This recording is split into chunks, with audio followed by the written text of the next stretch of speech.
juga dosen di beberapa mahasiswa teologi di Jakarta, dan seorang mahasiswa yang saat sebentar lagi menunggu sidang. Doakan supaya hari ini kami akan mendirikan sebuah madrasah, tapi rencana Tuhan berbeda dengan rencana manusia. Di tempat perusahaan saya bekerja, waktu itu saya mendapatkan fotokopian buku-buku Hamran Amri. Hamran Amri adalah seorang tokoh Muhammadiyah. Karena saya juga background Muhammadiyah, saya membaca buku itu. Awalnya saya tidak mendapat respon sama sekali, tapi beberapa bulan kemudian, bertepatan bulan puasa, waktu itu saya sedang membaca buku-buku tentang Islam, dan akhirnya saya sembahyang zuhur. Yang saya sembahyang zuhur itu biasanya jam 12 sampai jam 1, diperpanjang sampai sore menyambung sembahyang asar. Waktu itu saya dipanggil-panggil oleh teman saya, memanggil saya untuk bekerja, tapi saya tetap di tempat ruangan berdoa. Akhirnya dia katakan, Siti. Terus saya menjawab, apaan? Saya lagi sembahyang. Pokoknya dengan bangganya walaupun itu salah. Akhirnya saya katakan, saya tetap sedang sembahyang. Lalu teman saya bilang, sembahyang kayak sudah pasti masuk surga. Saya marah sekali dan terjadi berantem dengan teman saya. Ketika berantem itu, saya langsung berkata demikian, pokoknya tidak ada nabi yang terakhir kecuali Muhammad, tidak ada nabi yang terbesar kecuali Muhammad.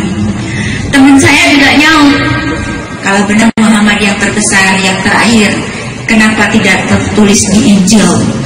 Saya, kalau orang Jawa bilang, ngeyel. Saya ingin membuktikan bahwa itu tertulis betul-betul memang ada di muka 5 Al-Quran, halaman 52, Departemen Agama, bahwa nubuatan atau kedatangan untuk Muhammad itu tertulis di kitab Ulangan 18 ayat 17 sampai 22. Jadi intinya, Ulangan 18 ayat 15 dikatakan bahwa seorang nabi dari tengah-tengahmu, dari antara saudara-saudaramu, sama seperti aku, akan dibangkitkan oleh Tuhan Allahmu, dialah yang harus kamu dengarkan. Lebih bagus mungkin ke Alkitabnya ya, supaya lebih jelas lagi. Kita baca satu ayat saja. Ulangan 18 ayat 15. Bahwa nubuatan ini betul untuk Muhammad. Saya bertahan betul-betul, istilahnya kata bertahan sampai mati, bahwa itu adalah nubuatan untuk Muhammad. Tetapi setelah saya dikaji ulang, seorang nabi berarti hanya satu orang nabi, tidak ada nabi alternatif. Dari tengah-tengahmu, dari antara saudara-saudaramu, sama seperti aku, artinya sama seperti Musa, sama-sama bangsa Israel, karena tidak ada nabi lain selain bangsa Israel. Lalu ingin membuktikannya, persamaan antara Musa, Yesus dengan Muhammad. Yang pertama kesamaannya, Musa adalah bangsa Israel, Yesus Kristus juga bangsa Israel, sedangkan Muhammad adalah bangsa Arab, berarti tidak ada hubungannya dengan Muhammad. Yang sama dengan aku, artinya sama dengan Musa, karena ini nubuatan Musa. Ketika Musa lahir, waktu itu Fir'aun mengamuk, sehingga setiap anak laki-laki yang lahir di bawah 2 tahun harus dibunuh. Sehingga waktu itu Musa dibuang ke sungai Nil. Begitu juga ketika Yesus lahir, waktu itu Herodes mengamuk, sehingga setiap anak laki-laki yang lahir di bawah 2 tahun harus dibunuh. Dan kedua pribadi ini pada masa kanak-kanaknya tidak dibesarkan dalam negerinya sendiri. Sama dengan Musa, Musa mempunyai karya membebaskan bangsa Israel dari perbudakan bangsa Mesir. Yesus Kristus mempunyai karya membebaskan manusia dari belenggu dosa. Sama dengan Musa, Musa mempunyai mujizat. Yesus Kristus atau Isa Al-Masih juga mempunyai mujizat, dan sampai hari ini Al-Quran juga masih mengakui baik Musa maupun Isa mempunyai mujizat. Kemudian Islam menyatakan bahwa Al-Quran itu adalah mujizat. Tunggu dulu. Karena ketika Muhammad di Gua Hiro, ia menerima wahyunya yang pertama, katanya di dalam surat Al-Alaq, Iqra, artinya bacalah. Muhammad menjawab, mana biqari, saya buta huruf. Tuhan alam yang maha tahu tidak mungkin salah pilih.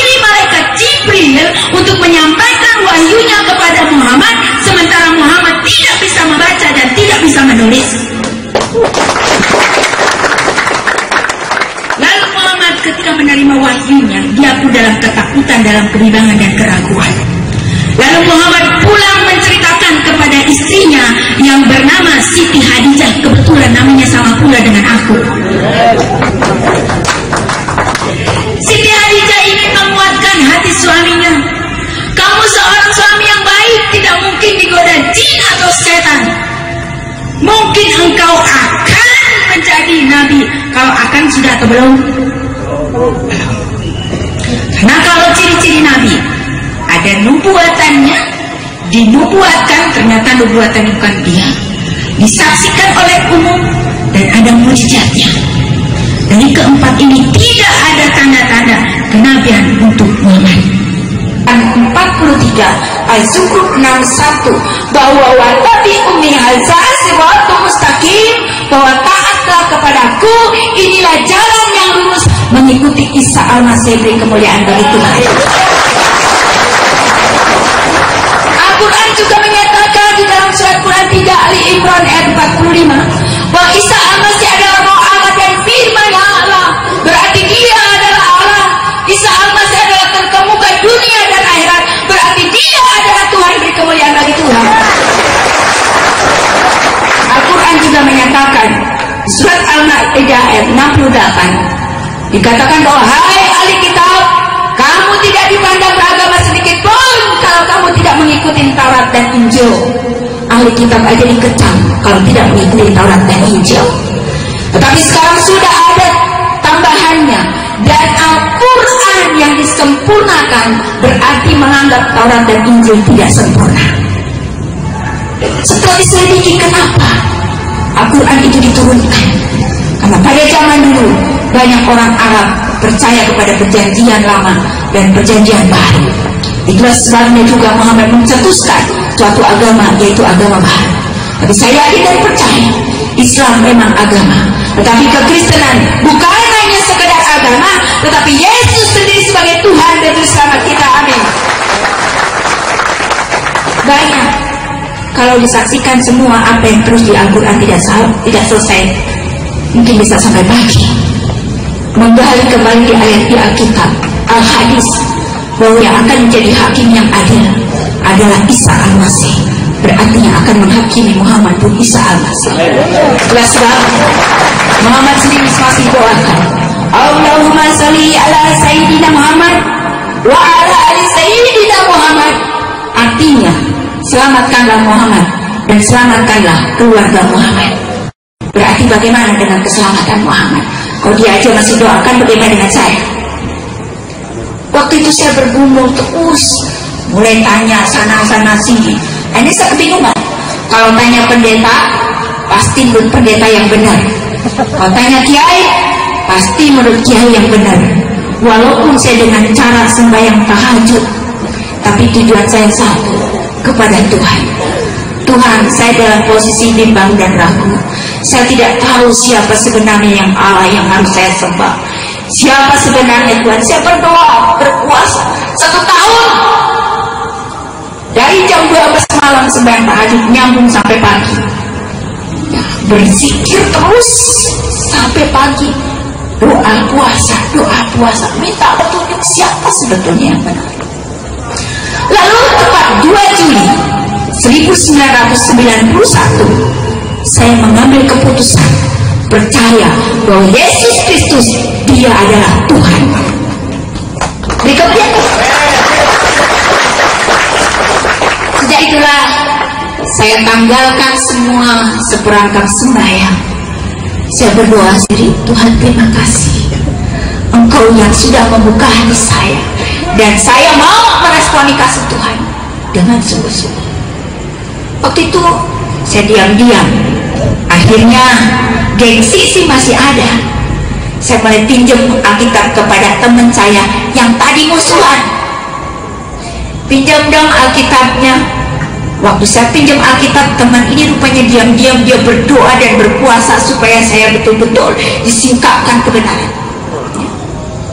Saya baca Alkitab, saya baca di kantor. Jadi kalau di kantor di laci lagi baca Injil, saya buka lacinya, kalau ada orang tutup terus menerus saking asiknya tanpa disadari sebelah saya ini kaca, tembus ke ruangan sekretaris. Sekretaris instruksikan semua office boy untuk mengawasi di jendela-jendela ngintip. Memang saya sedang baca Injil. Akhirnya ke suami saya, jadi di rumah diawasi. Karena apa? Karena yang biasanya saya sembahyang tahajud bukan lagi sembahyang tahajud, tetapi saya sudah baca Alkitab. Saya baca. Jadi kalau pagi mau kerja, saya bilang sama suami saya, "Pak, duluan masuk mobil." Karena apa? Di tas saya ada Injil. Tapi suami saya udah curiga, udah masuk mobil mundur lagi, "Buka tasmu." Saya buka, apa isinya? Injil. Ketika dengar Injil itu, langsung Alkitab itu dia ambil, dia tamparin ke muka saya. Langsung saya dibanting, diinjak-injak, dan diancam akan dibunuh kalau saya sampai jadi orang Kristen. Semua keluarga saya ditelepon, dan seketika itu juga semua keluarga berdatangan ke rumah saya. Terus terjadi suatu argumentasi dengan keluarga. Keluarga makin panas dan penuh ancaman. Saya pikir itu ancaman biasa. Ternyata apa yang diancamkan itu jadi kenyataan. Lalu panggilan tokoh-tokoh ulama di sekitar rumah.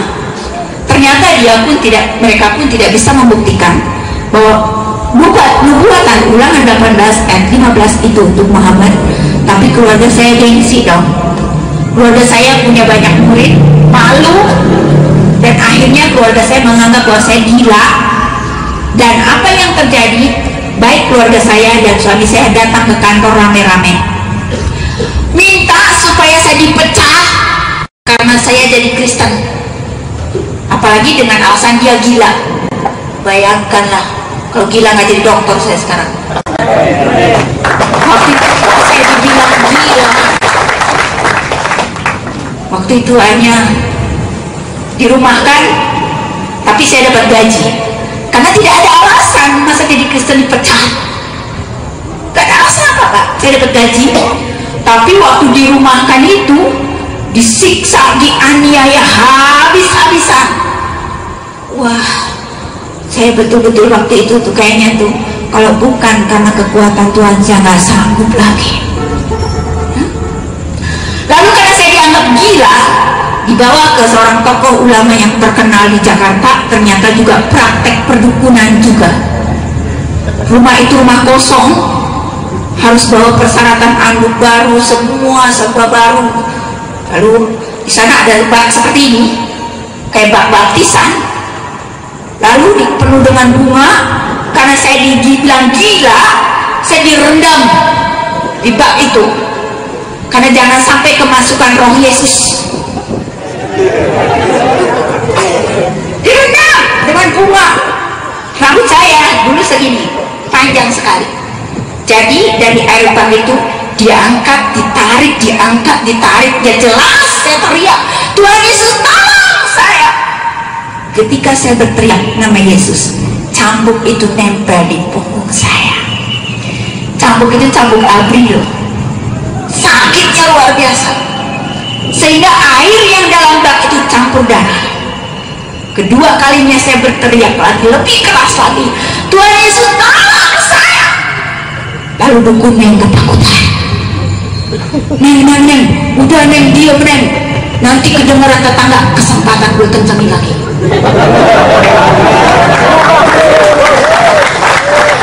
Ketiga kalinya, "Tuhan Yesus, tolong saya!"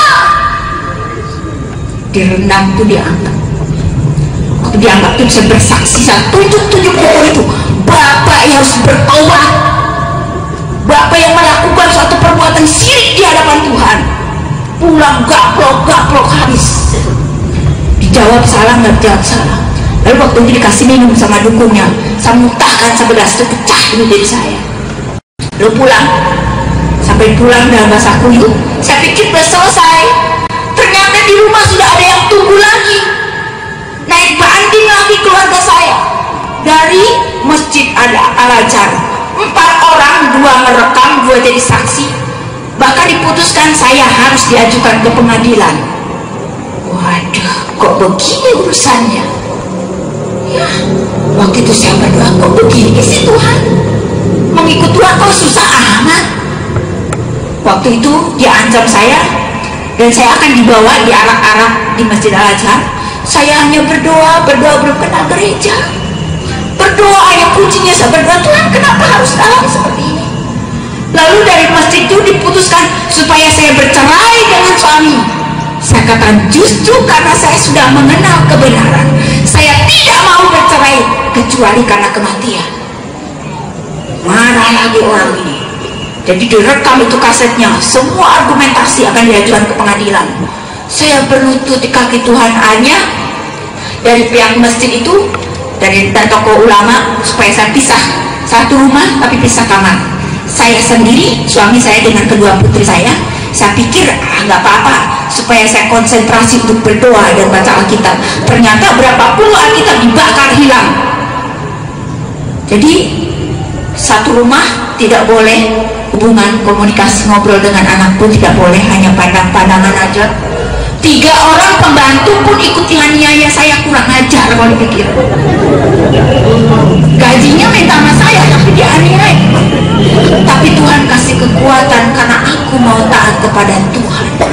Aku siap menghadapi apapun duka. Waktu itu akhirnya datang dari masjid itu, saya tunggu tidak jadi. Lalu keluarga saya naik banding lagi, dikunci di kamar, tidak dikasih makan, tidak dikasih minum, tidak dikasih apa-apa, hanya dikasih buku tentang ketuhanan Yesus, Keluaran Kiblat Center, karangan Kiai Haji Mundari. Isinya Antonius saja yang Kristen tidak percaya kalau Yesus Kristus itu adalah anak Allah. Setiap orang yang dipimpin oleh Roh Allah, dialah anak-anak Allah. Tetapi Antonius karena tidak mengerti kekristenan dengan benar, sehingga Antonius pindah agama yang lain. Sekarang banyak Antonius karena tidak mengerti kekristenan dengan benar, sehingga Antonius nyimpen agama yang lain. Waktu itulah saya bersyukur ada yang mengingatkan kepada saya mana yang benar dengan yang tidak. Dikunci, lalu badan saya panas, kering, kurus sampai udah keluar darah di sini. Di bawah harus berhadapan dengan tokoh ulama di masjid yang besar di daerah Cempaka Putih, hanya bawa 1 galon es batu untuk menahan panas kepala saya. Dipapah. Ingat peristiwa 16 Agustus tahun 1991 pas kalender merah, habis Jumatan lagi disidang tokoh-tokoh ulama, saya sudah duduk di bawah. Ditanya begini, apakah ibu tidak percaya kalau Muhammad itu adalah nabi? Kalau saya bilang tidak, habislah perkara. Tapi Tuhan kasih hikmat. Saya jawab, saya percaya Muhammad adalah nabi, tetapi nabinya orang Islam. Pertanyaan yang kedua, apakah ibu tidak percaya kalau Al-Quran itu adalah firman Allah? Kalau saya jawab tidak, permasalahan panjang. Saya menjawab, bukankah Al-Quran sendiri sudah menjawab di surat Quran Al-An'am ayat 90 bahwa Al-Quran tidak lain hanyalah peringatan. Memang itu benar. Habis itu dijawab, digaplokin, nggak dijawab juga digaplokin. Akhirnya saya bangkit, saya katakan saya percaya bapak-bapak di sini punya hati nurani. Seandainya bapak-bapak yang diperlakukan seperti saya, bagaimana rasanya? Hanya satu permintaan saya, kalau memang benar Ulangan 18 ayat 15 untuk Muhammad, maka sekarang juga saya akan kembali menjadi orang Islam. Tapi kalau tidak, maaf, tidak ada satupun orang yang bisa menghalang-halangi saya percaya kepada Yesus adalah Tuhan. Keluarga saya semakin gregetan melihat saya. Semua nggak berhasil, naik banding lagi. Datang dari studi perbandingan UAIN, seminggu berturut-turut mereka datang 4 orang. Jadi keluarga saya yang kerja semua cuti hanya untuk dengar kesaksian ini.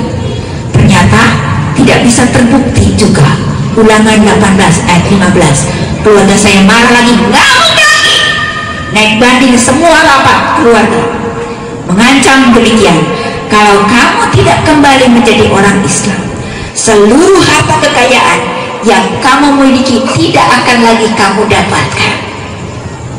Yang kedua, harus bercerai dengan suami, berpisah dengan anak-anak, putus hubungan, dan nyawa saya akan menjadi taruhannya.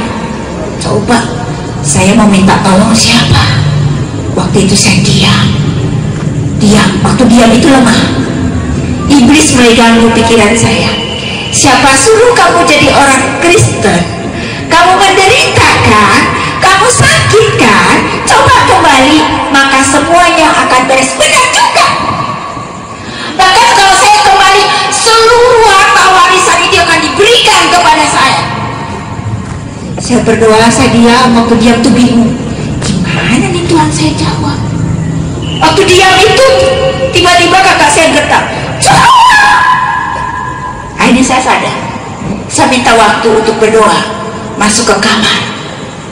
Saya menangis, Tuhan, apa yang harus saya jawab? Aku tidak tahu, Tuhan, tolonglah saya, tolonglah saya. Tuhan ingatkan kepada saya, walaupun saya baru jadi orang Kristen, saya ingat dalam satu firman Tuhan, bukankah Yesus lebih dahulu dicobai di padang gurun, melalui makanan, melalui popularitas, melalui kekuasaan, genaplah akan di firman Tuhan terjadi dalam hidup saya. Saya berdoa dengan firman Tuhan, Engkau Tuhan, inikah jawabannya. Saya ambil secari kertas, saya tanda tangani di atas materai, saya jawab begini, seumur hidup saya akan tetap setia, karena Yesus Kristus itu adalah Tuhan. Beri kemuliaan bagi Tuhan. Keluar dari kamar dengan tegarnya saya jawab, ini jawabannya. Kayak main sinetron ya. Lalu surat itu dibacakan sama kakak saya pergi haji, saya enggak. Saudara-saudara, inilah orang yang murtad, telah menyatakan bahwa ia akan tetap setia sama Yesus. Tuhan diludahi surat pernyataan itu. Lalu dia berdiri, salam kepada saya, pikir setuju kalau saya jadi Kristen. Waktu salam ini dia tarik, dia ludahi muka saya, lalu dia banting badan saya, diinjak-injak sama kakak saya sampai kepala saya ini sebelah remuk hancur. Cincin kakak saya yang besar itu nancap di tempurung telinga saya sampai bekasnya masih ada. Darah sudah bercucuran, ya, ditarik semua, bisa bergantian aniaya saya.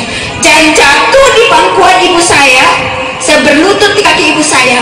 Saya pikir ibu saya punya belas kasihan. Saya katakan, Ibu, maafkan saya tidak mungkin lagi kembali. Apa yang ibu saya katakan? Ambil gunting, gunduli anak ini, dan pasungkan dia. Tidak ada lagi harapan saya, hanya satu harapan saya. Saya berteriak kepada Tuhan Yesus. Saya berdoa begini, Tuhan Yesus, tolong, kalau memang Engkau benar-benar Tuhan dan Juru Selamat saya secara pribadi, selamatkanlah aku Tuhan di tengah-tengah orang yang akan membinasakan aku. Sekarang juga Tuhan. Tiba-tiba telepon berdering, dapat berita salah satu keluarga saya yang sakit di Cempaka Putih, dia kabur entah kemana, sehingga konsentrasi penganiayaan ini semua bubar pergi. Saya percaya ini jawaban Tuhan, amin. Karena jangankan untuk mengusir sekian banyak keluarga saya, keluarga besar, satu orang untuk beranjak dari rumah saya, mereka tidak mau pergi sebelum saya kembali. Ada pernyataan saya akan balik lagi, dia tidak mau pergi. Jadi saya dijaga ketat oleh adik-adik ipar saya Muhammadiyah dan 3 pembantu. Waktu itu telepon yang kedua berdering, saya angkat. Ternyata Tuhan berikan lagi pekerjaan buat saya yang lebih baik lagi, sehingga saya mendapatkan lagi pekerjaan di sebuah perusahaan bank Jepang. Kok dipikir kok saya bisa dapat kerjaan di sini, sekian ratus pelamar kok saya yang dipilih Tuhan. Saya percaya ini pun jawaban Tuhan, amin. Beri kemuliaan bagi Tuhan. Tuhan dengar doa saya. Waktu itulah saya mengucap syukur, saya berlutut di kaki Tuhan. Tuhan, terima kasih Tuhan, benar Engkau adalah Tuhan dan Juru Selamat. Dan sejak itulah saya komitmen kepada Tuhan. Tuhan Yesus, besok pagi hari Minggu, sekalipun saya harus mati, saya akan melangkahkan kaki yang pertama kali ke gereja. Itulah sebabnya saya merasakan sejak saya percaya menerima Yesus sebagai Tuhan dan Juru Selamat, sampai detik ini tidak pernah absen ke gereja. Walaupun rutinitas gereja tidak menyelamatkan, tapi orang yang bertobat yang tidak akan meninggalkan persekutuan. Amin. Beri kemuliaan bagi Tuhan. Saya sangat menghargai karena Tuhan sudah selamatkan dan membuka jalan. Malam itu saya berdoa, Tuhan, kemana saya harus pergi ke gereja? Saya akan komitmen Tuhan, saya tidak mau ada alasan untuk tidak pergi ke gereja. Saya doa, saya dengar katanya ada gereja yang jam 5 pagi. Jam 3 saya sudah siap-siap pakai baju. Jam 4 saya berdoa, Tuhan, jam 4 paling tidak saya harus keluar dari rumah. Setelah jam 4 dan tepat jam 4 saya cari pintu, semua terkunci. Bagaimana Tuhan, saya mau keluar? Waktu saya cari pintu, suami saya pun terbangun. Saya makin kaget, tapi respon. Dan Tuhan tunjukkan, malam itu pembantu buang sampah lewat gang, lupa tutup. Jadi lewat gang itu lari ke arah selatan, naik bajai, naik metro mini, naik taksi, sampailah di gereja jam 5 pagi. Saya waktu di gereja itu, kok wong Batak kabeh? Apa salah kandang? Saya pikir.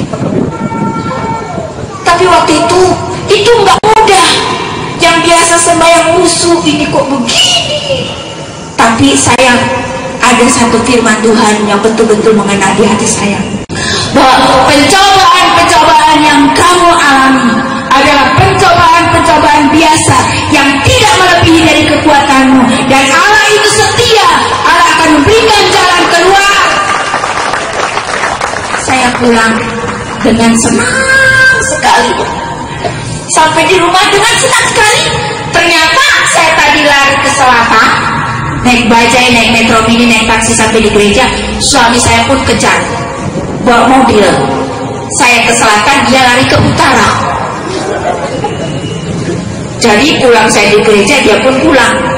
Dia tanya kepada saya, kemana kamu tadi? Loh, emang Bapak tadi kemana? Saya cari kamu di gereja, di GKI Kuitang, kenapa kamu tidak ada? Oh, jadi Bapak tadi ke gereja. Kalau tadi Bapak ke gereja, kenapa nggak masuk gereja saja, gaplokin habis-habisan? Ngamuk, dianggap satu penghinaan. Pakaian semua saya dibuang. Ya, dibuang semua, jadi tontonan. Apa bagi teman-teman saya dulu, rasain lo mampus, oh siapa suruhmu, tapo, kafir lo, aduh macam-macam. Sebetulnya kalau saya buat mau lari bisa, tapi apakah itu jalan keluar? Jadi kehujanan, kelaparan, kedinginan di jalanan, sudahlah, terima aja lah. Saya berdoa kepada Tuhan, Tuhan Yesus, sekalipun rumah ini, rumah saya rumah penjara buat saya tidak akan tinggalkan rumah ini. Dan akhirnya apa yang terjadi? Tiba-tiba pembantu yang ikut aniaya saya, dia tulis surat kepada saya, salam kasih dalam Kristus Yesus. Beri kemuliaan bagi Tuhan. Siapa sangka lo yang ikut aniaya bikin surat seperti itu? Akhirnya saya senang sekali dan membuat saya semangat luar biasa. Akhirnya wah, udah ada teman. Saya bilang sama pembantu saya, mulai hari ini kamu bikin kunci duplikat semua dulu. Bikin kunci duplikat, jadi saya tidur di dalam mobil. Dalam mobil itu saya merasakan benar bahwa begitu rapi Tuhan pelihara saya. Waktu tidur di mobil, ini satpam sebetulnya bersandar di mobil saya, tapi dia nggak tahu kalau sebetulnya di dalam mobil itu ada saya. Kalau tahu, dia teriak maling, habis lagi dibikin. Terus akhirnya bantu ini selalu tolong saya. Kalau udah malam jam 12 udah pada tidur, Bu, udah pada tidur, lampu teras dimatikan. Jadi tidurnya mulai di teras, kayak menuju tanah perjanjian. Nah, itu rumah saya. Jadi kalau saya mau masuk rumah, pintu di meja itu sudah ada air isi gelas. Kalau saya mau masuk pintu tuh, suami saya lempar tuh gelas isi air. Tapi Tuhan baik sekali, tiba-tiba saya menoleh. Kalau nggak menoleh saya sudah buta. Begitu banyak yang dilakukan suami saya. Bagaimana caranya iblis bekerja supaya saya ini balik. Kerja keras betul-betul, ini saya bisa tahu akhirnya bagaimana cara kerja iblis. Luar biasa. Jadi akhirnya pembantu ini ketahuan. Karena pembantu ketahuan, suruh pulang. Karena dua pembantu yang ngadu. Tapi tidak membuat saya mundur. Kalau orang Jawa bilang, wis kadung aku jadi Kristen, mau apa lagi gitu. Saya dibaptis tanpa sepengetahuan saya sendiri, ya mau. Akhirnya di rumah sudah terang-terangan aja. Kalau baca Alkitab ya baca, doa ya doa. Jadi kalau berdoa itu ditamparin mukanya, mulutnya sampai keluar darah. Kalau lagi baca Alkitab ini dicambuk, dicakar-cakar, badan saya sampai hancur. Dan suatu saat saya sedang baca Alkitab di meja makan. Suami saya selalu ganggu. Kalau lagi baca Alkitab macam-macam aja. Akhirnya dia bilang, mana kunci mobil? Saya diam. Kedua kali, mana kunci mobil? Saya tidak tahu. Yang ketiga, mana kunci mobil? Karena saya sedang baca Alkitab, saya bilang sama suami saya, ini kunci yang bisa masuk surga, bukan kunci mobil yang bikin kamu celaka. Ih, digablokin habis-habisan. Meja makan itu dibalik, dia injak-injak, dia lari, bawa mobil. 5 menit kemudian mobilnya tabrakan dan hancur. Pulang ke rumah digebukin lagi, gara-gara ada orang Kristen, rumah ini jadi sial. Orang Kristen lagi yang disalahin. Ya, waktu itu saya dikurung di kamar. Waktu saya berdoa, saya sadar pintu kamar itu digedor-gedor. Jam 12 jam doa saya dia tahu. Saya buka, tidak ada satupun manusia terbangun. Entah habis gedor-gedor dia terus sembunyi lagi selimutnya, saya nggak tahu. Terus pasir dan batu itu berterbangan di atas genteng. Saya lihat tidak ada hujan dan tidak ada angin. Dan apa yang dilakukan suami saya? Karena tidak mempan juga, dia mulai meracuni saya lewat minuman, meracuni saya lewat makanan, lewat pakaian. Di pakaian itu ada kayak serbuk kayu banyak sekali. Begitu dibuka lemari, baunya luar biasa. Saya hanya berdoa, Tuhan Yesus tolong, dalam nama Yesus. Di bawah kasur dipasang sepasang keris kecil, saya bakar, baunya luar biasa, dalam nama Yesus. Dan akhirnya Tuhan tunjukkan di mana suami saya kirimkan kuasa-kuasa kegelapan dari berbagai macam. Dan saya yakin dan percaya. Saya waktu itu merasa lelah sampai maaf kata saya tidur di WC. Tapi saya yakin dan percaya bahwa roh Allah lebih besar daripada roh yang ada dalam dunia ini. Tuhan tunjukkan di mana kuasa-kuasa kegelapan diracunin. Dan apa yang terjadi? Suami saya mengekspos saya gila. Suami saya betul jadi gila. Tangannya lumpuh, tidak bisa berbuat apa-apa. Dan yang keluar dari mulutnya, maaf kata, Yesus anjing, Yesus babi, Yesus tai. Saya semakin berlutut di kaki Tuhan. Tuhan, kenapa aku jadi Kristen? Apakah aku berdosa, Tuhan? Kenapa suami saya menjadi seperti ini? Semua keluarga saya menyalahkan saya karena gara-gara kamu jadi Kristen. Dan akhirnya waktu itu suami saya dimasukkan di pondok pesantren tanpa sepengetahuan saya. Hanya saya bilang sama supir pribadi saya, Pak, masa saya istrinya tidak boleh tahu di mana suami saya tinggal?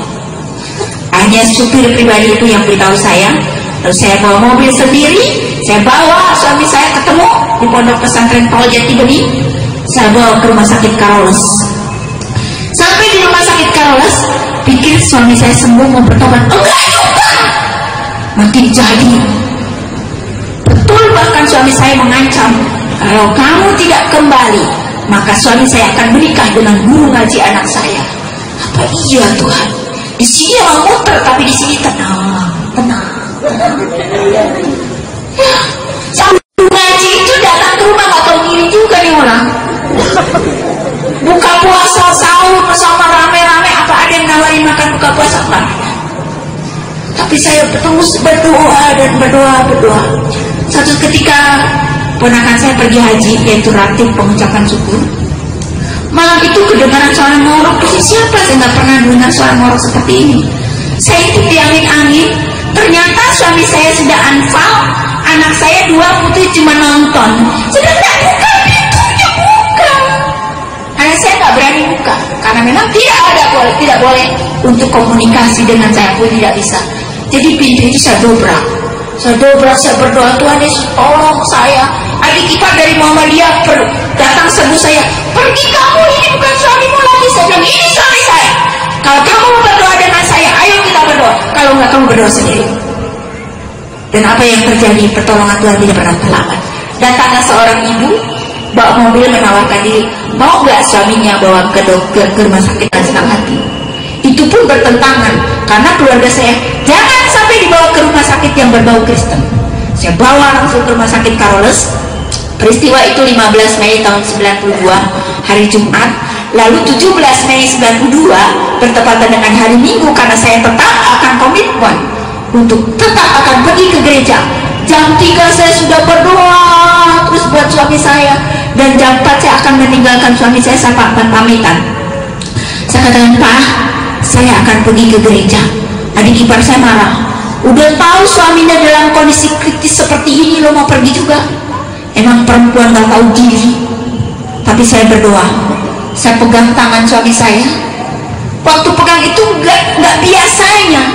Dia mau pegang jabatan tangan dengan saya, biasanya nggak mau. Di rumah kalau kesentuh aja dibilang amit-amit. Ya. Tapi waktu itu kenapa? Tuhan, apa maksudnya tidak bisa lepas dengan tangan saya? Lalu ipar saya dari Muhammadiyah berteriak, Allahu Akbar, dengan 2 kalimat syahadat sebelah kiri. Saya berteriak di telinga suami saya sebelah kanan, maukah kau terima Tuhan Yesus? Maukah kau percaya kepada Yesus? Karena Dia adalah satu-satunya Tuhan dan Juru Selamatmu secara pribadi. Suami saya tidak bisa berkata apa-apa. Dia hanya meneteskan air mata, dan 1 jam dia tidak bisa lepas tangan saya, dan akhirnya suami saya menghembuskan nafas yang terakhir. Ketika suami saya meninggal, saya tidak tahu lagi apa yang harus saya perbuat. Saya hanya menangis, membuka jendela rumah sakit Carolus menatap timur.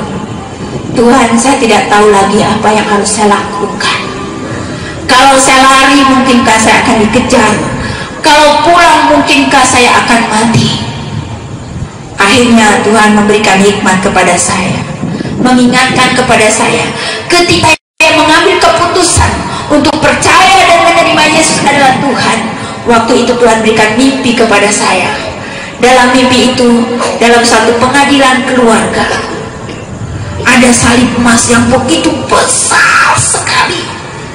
Saya menatap salib itu ke arah timur.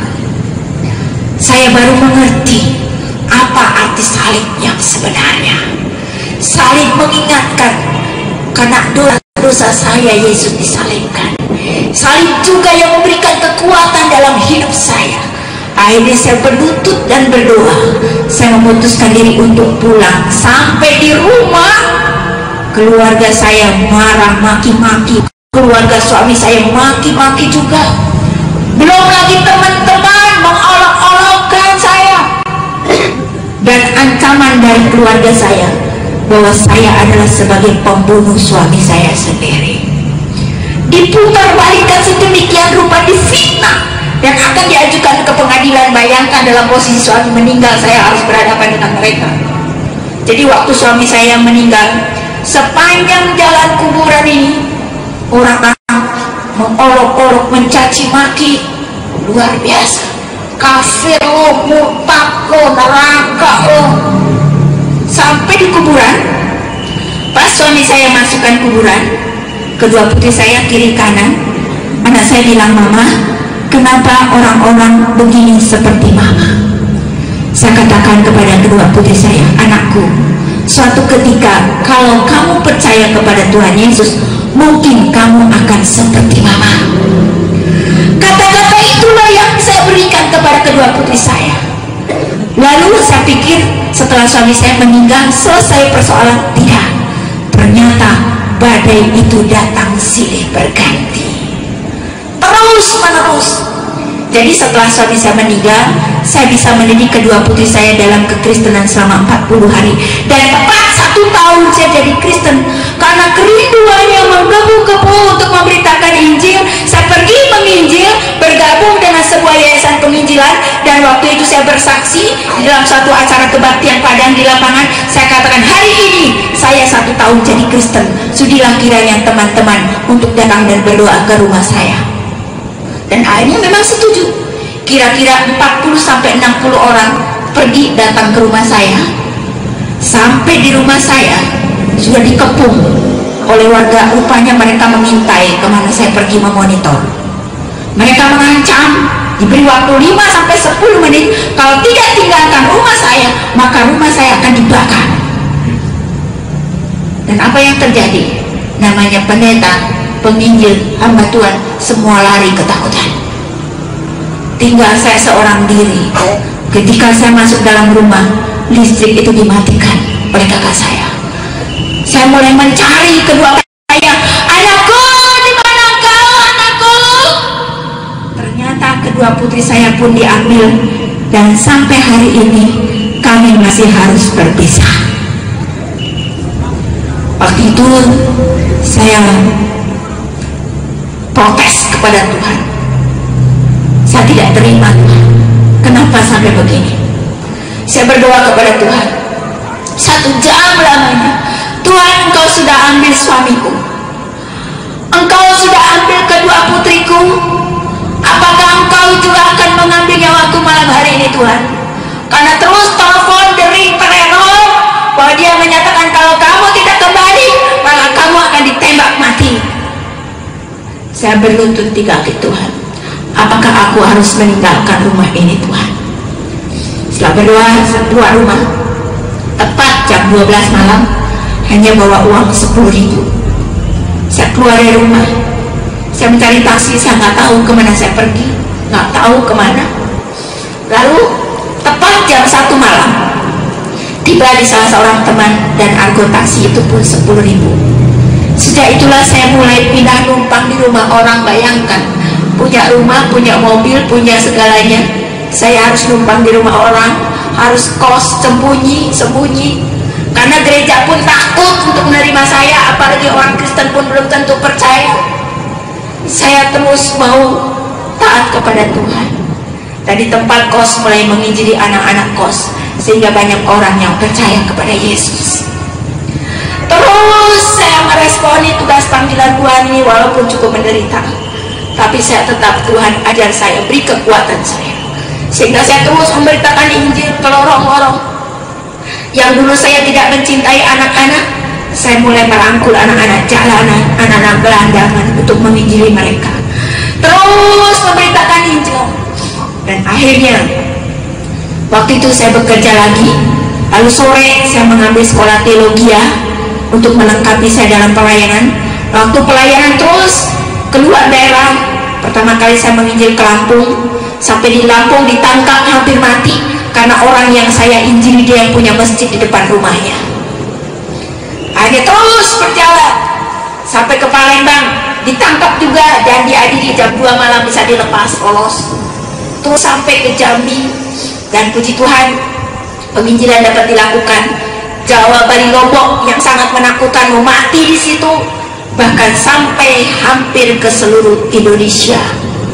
Kalau ingat diri saya, berapa puluh kali saya mau mati, tapi ternyata belum mati-mati. Berarti hidupku bukan untuk aku lagi, tetapi untuk Kristus.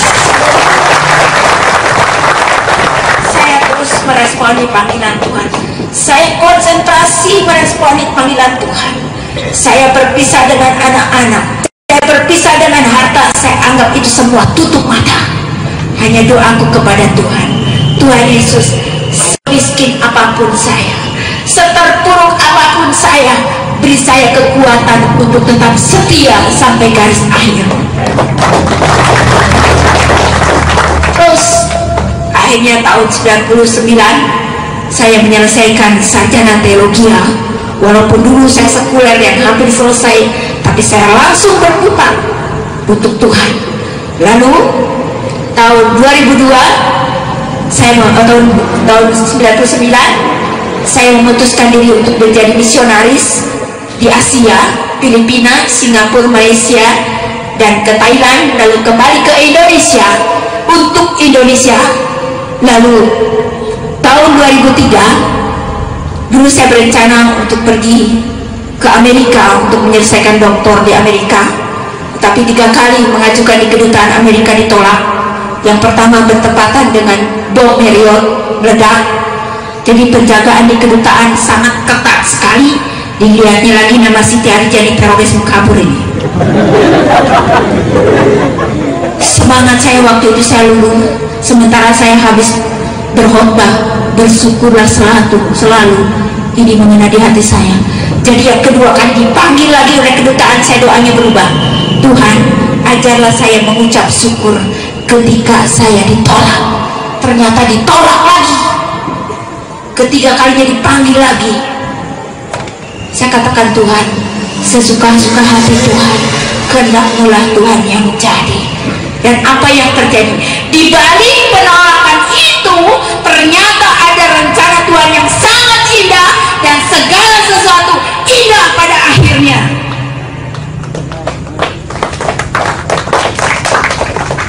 Tuhan kirim orang yang tidak pernah berjanji untuk mensponsori saya, sehingga saya dapat menyelesaikan studi sampai S3 di Indonesia. Itu yang pertama keuntungannya di balik penolakan. Yang kedua, Tuhan izinkan bertemu dengan kedua putri saya. Beri kemuliaan bagi Tuhan. Putri saya yang pertama sudah sarjana bahasa Inggris. Putri saya yang kedua 1 semester lagi sarjana psikologi. Saya tidak pernah membiayai anak saya. Semua Tuhan pelihara dengan baik. Dan anehnya, pertemuan saya sampai sekarang dengan anak saya tuh belum diketahui oleh keluarga. Ujung-ujungnya apa? Anak saya pun sudah tiap minggu ke gereja. Belum diketahui kedua belah pihak. Luar biasa Tuhan Yesus ini. Jadi anak saya karena pintar bahasa Inggris, jadi ke gereja yang berbahasa Inggris, International English Service, luar biasa. Saya katakan, Tuhan, sungguh benar janji-Mu Tuhan digenapi. Dan kalau saya taat dan setia, Tuhan lebih lagi setia kepada saya. Dan segala sesuatu indah pada akhirnya. Lalu di balik penolakan itu, rencana Tuhan apa yang terjadi? Tuhan izinkan dengan ibu saya.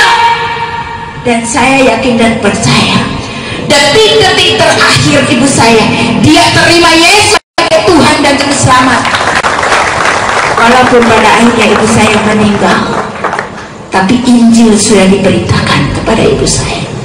Mungkin saudara akan bertanya, bagaimana kira-kira pertemuan dengan anak dan ibu saya? Nantikan season berikutnya. Baiklah, untuk mengakhiri kesaksian ini saya akan naikkan satu pujian, Indah Rencana-Mu Tuhan. Rendah saja karena tidak bisa suara saya tinggi. Bagi Bapak Ibu yang bisa nyanyi, kita naikkan pujian ini. Indah rencana-Mu Tuhan di dalam hidupku.